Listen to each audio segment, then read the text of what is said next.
I believe in the X-Men.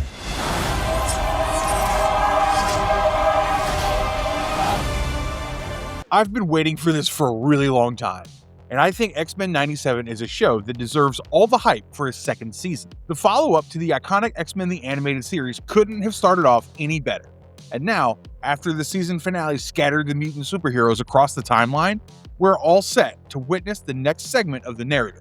From the looks of the trailer for Season 2, it's quite clear that the show will cover the Age of Apocalypse storyline, which I believe is one of the finest X-Men stories of all time. Also, another thing that's really caught my attention in the eventful trailer is an expanded cast with quite a few characters alongside the ones returning from Season 1. And in this video, I'll take you through all the new characters that you'll see in this season. The X-Men are scattered through time. In the past, from the start of Apocalypse.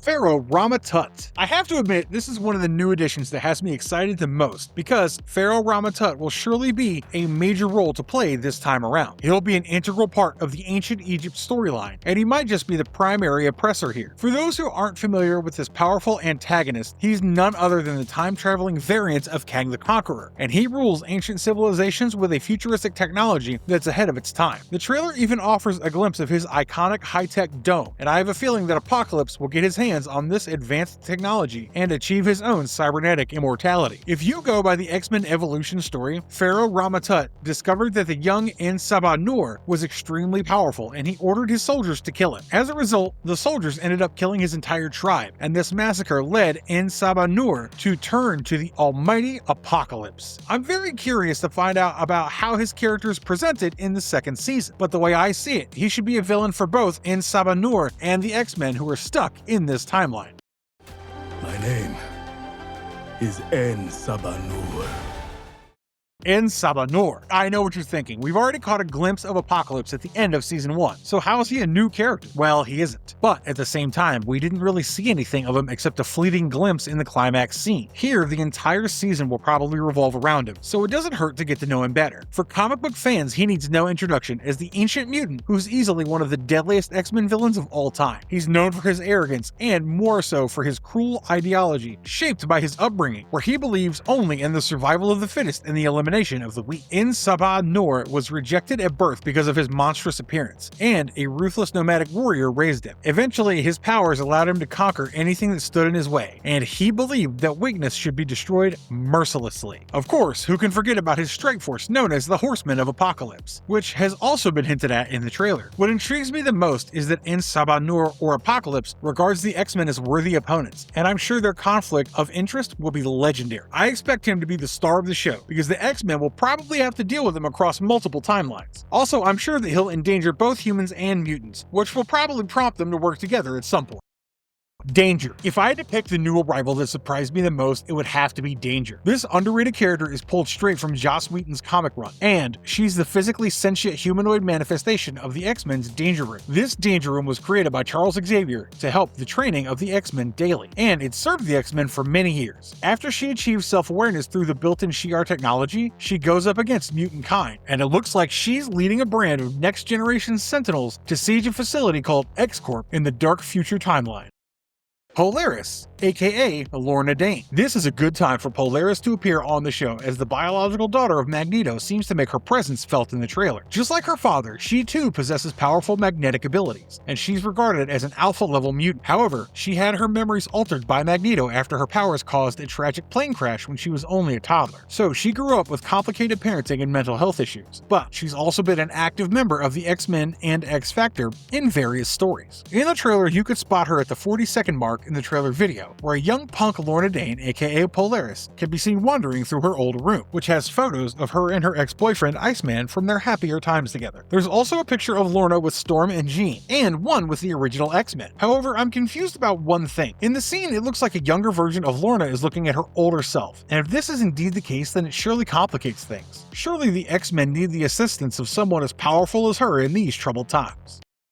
Exodus. I think Exodus is among the most prominent villains that have been spotted in the trailer footage, and the fans will agree that this is a welcome introduction to X-Men 97. Even though the character was created back in the 90s, he never made it to the old animated series. This time, the creators have moved past the blink and you miss it cameo from season 1, and his role has been expanded. His real name is Bennett Duperry, and he's a powerful Omega-level mutant. He comes from 12th century France, where he used to be part of the Crusades. As a religious fanatic, he always sought out a new mutant messiah to worship, and for some time during the 90s, it used to be Magneto. Later, when Magneto was believed to have died, he moved over worship to the Acolytes. I wonder who he'll be worshipping in the second season of X-Men 97. The trailer shows him fighting Nightcrawler, and I don't think they would have featured him if they didn't have something big planned. He's an extremely powerful mutant with the powers of telekinesis, teleportation, powerful energy blasts, and flight abilities, all of which have been enhanced by Apocalypse. I expect him to be trouble for the X-Men significantly in the show.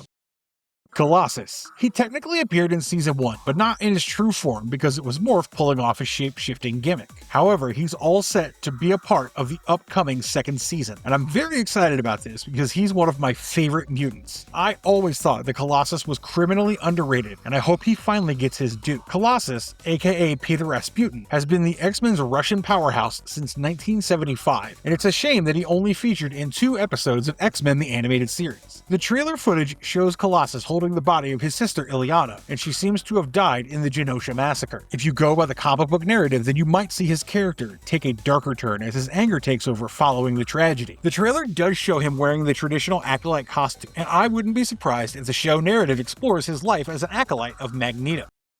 Archangel. Warren Worthington III is one of the founding members of the X-Men, and this is a character that was created back in 1963. He starts off as a worthy mutant with feathery white wings, but if you remember the events of the original animated series, you'll know that he was manipulated by Apocalypse, who transformed him into the Angel of Death. He also replaced his wings with lethal metallic wings that can fire razor-sharp projectiles, and Archangel developed a ruthless personality. He appears in the trailer of Season 2 in a blink and you'll miss it sequence, but I can already sense the excitement among fans to see this character make an appearance in the show. Havok. Havok, or Alexander Summers, is another of the new mutants to show up this season. He's the brother of Scott Summers, aka Cyclops, and Gabriel Summers, aka Vulcan. He survived a tragic childhood where a Shi'ar Empire spaceship attack separated him and his brother from their parents. He was placed in an orphanage before being adopted, and later, he stepped up as the government-sponsored leader of the X-Factor team alongside his love interest, Polaris. His powers, like the Plasma Blast or Energy Absorption, are powerful enough, and I also love his OG comic origin costume. In the show, I'm thrilled to see his role as a potential member of X-Factor.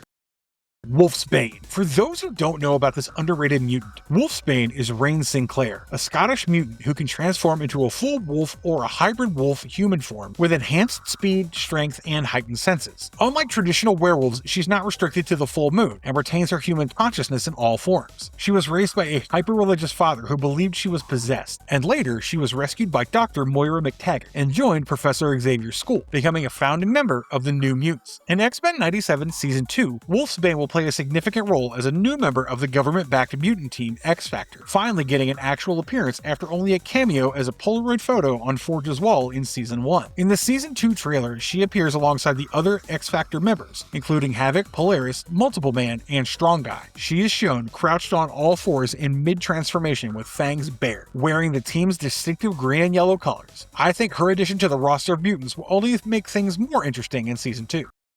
Multiple Man. I find Multiple Man, who goes by the name Jamie Madrox, to be one of the most unique mutants, and in the X-Men universe, that's saying something. He can create fully sentient, physical duplicates of himself every time he takes a hit or impact. Each dupe can think and act independently, and this makes him a one-man squad in fights. He eventually founded X-Factor Investigations, a mutant detective agency in the comics. His mutation likely stemmed from background radiation near the Los Alamos research facility where his family lived, and he was first duplicated when a doctor slapped at his birth caused him to split into 2 identical babies. In the trailer, he appears with 3 identical figures of himself standing shoulder to shoulder in matching blue and yellow X-Factor uniforms, visually demonstrating his duplication powers. The variant cover for X-Men 97 Season 2 shows him in the classic green trench coats from the 1990s Peter David X-Factor comics series, confirming his full introduction as the X-Men remain scattered across time to face Apocalypse.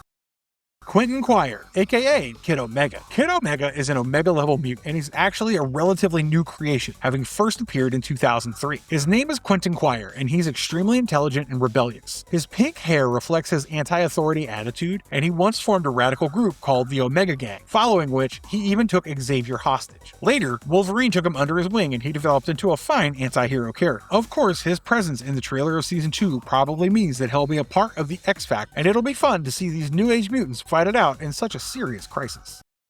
Strong Guy. His real name is Guido Carosella, and he's literally a strong guy whose mutant power is basically to absorb kinetic energy from hits and impacts and convert them into physical strength and muscle mass. This gives him a powerful hulking frame, but he's also a funny young fellow who uses comedy as a coping mechanism for his tragic past. He's worked as a part of the X-Factor, and that is exactly how you'll see him in X-Men 97. I'm so curious to see if the show explores his friendship with Multiple Man, and I'm already a fan of this appearance in the trailer. Deadpool. I wouldn't want you to get too excited about this one because the Deadpool that you see in the trailer of Season 2 is not actually Wade Wilson. It's only Morph who is shapeshifted into Deadpool to use his dual katanas in combat style. He can be seen slicing through a swarm of brood aliens, and while this might not be an actual appearance, I'm surely not complaining about the fan service either. I'm quite certain there will also be some other surprises, and some of the new characters for Season 2 have not been revealed in the trailer. But what matters the most is how the trailer has shaped up the narrative, and it's worth celebrating if you're a true X-Men fan, because it's turning out to be as iconic as a run in the 90s glory days. The new season's all set for a July release, and I cannot keep calm with such promising details about the storyline. Let me know in the comments below what you think of the trailer, and share your thoughts on the new characters that we might see going ahead. Don't forget to like the video, subscribe to our channel, and ring that notification bell so that you don't miss any future videos from our team. Be safe, have a great one, and as always, stay marvelous.